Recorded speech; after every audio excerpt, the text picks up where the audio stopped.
welcome to my channel. On today's episode we are going to be making some rosette wands made out of crepe paper, and I'm just going to go ahead and go over all the different items that I'm going to be using, and then we can go ahead and get started.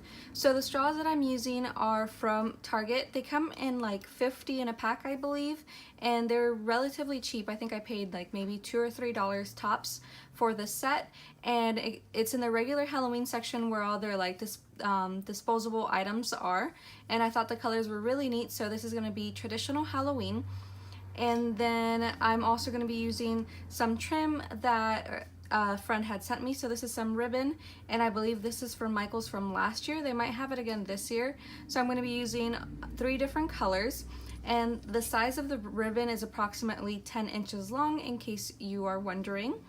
And then I'm using crepe paper in black, and I went ahead and already prepped my items in an effort to save time. So I went ahead and just stapled them in the center with 2 staples. And the middle pieces are chipboard pieces from Target from this year. This is that big bucket that comes with 5 that I showed you guys. I'm going to be using the ghosts and the pumpkins.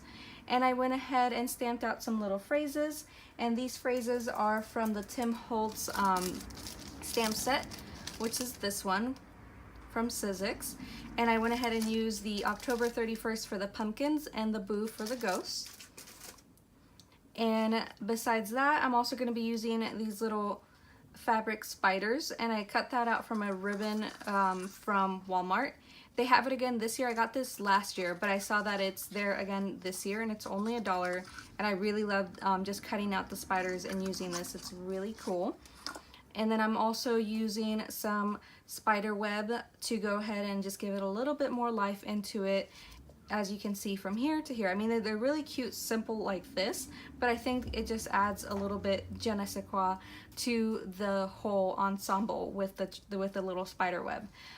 The tools that I'm using, I'm going to be using hot glue. I'm also going to be using my little bone folder to go ahead and flatten out the straw. I do it about a couple, like maybe 2 stripes in to flatten it out. And then that is pretty much it. Oh, I also cut out some circles. This is about 1.5 inches, so I punched these out, and this is going to go on the back of the rosette, and this is what's going to cover the paper straw. So basically this is how the back's going to be, and that is it. So we'll just go ahead and get started. Enjoy the music, and I will catch you at the end.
Hey guys, so I'm back. I went ahead and showed you guys the process on a couple of them, and then I went ahead and did a bunch off camera. It didn't take me very long at all to make this. Once you like kind of set an assembly line, I showed you guys in the video how you can make it like a faster process if you do like all of one thing at a time. So like when I was making the rosettes, I went ahead and did all of those. When I cut the trim, I went ahead and did all of them. That way, you know, it makes it a lot faster. If you just did one at a time, it would just take you way too long. So this literally took me maybe, I mean, I didn't sit through the whole process, you know, I had to get up and do other things. So I would say if you were doing it in one sitting, maybe max like an hour. Yeah, I think like an hour and a half tops is what it would take you to make these, but not super long at all. I made a total of 12, that's why it took me that amount of time. I'm sure if I wasn't recording or anything like that, it would be a lot faster. So I wouldn't doubt it if you could do this in less than an hour. But here is the completed process. I altered the colors. Originally I was gonna do white with the ghost and the orange with the pumpkin, but I think it looks a lot better because there's a contrast in colors, and then it just looks really cute. I think these are gonna be awesome. I'm gonna hand them out in a party that I'm gonna have with my ghoul friends, and they're each gonna get one of each, or yeah, so one of each. They're gonna get a pair of two, and I'm excited to gift this to them. I actually got this little skull today at Michael's, and they have all their Halloween 50% off, and they also had a 20% off coupon that ended today for Columbus Day. So I think I spent maybe $3 I think on this skull. It was really cheap, and I just love how it looks. It's super cute, super vintage looking, kind of like Tim Burton looking, and it's a little pale, and it's perfect to house my little rosettes. And that's pretty much it, guys. I hope you enjoyed this process. If you make your own, make sure you go ahead and tag me. Information will be on the screen and down below in the description. And I hope you have a very spooky day. Bye!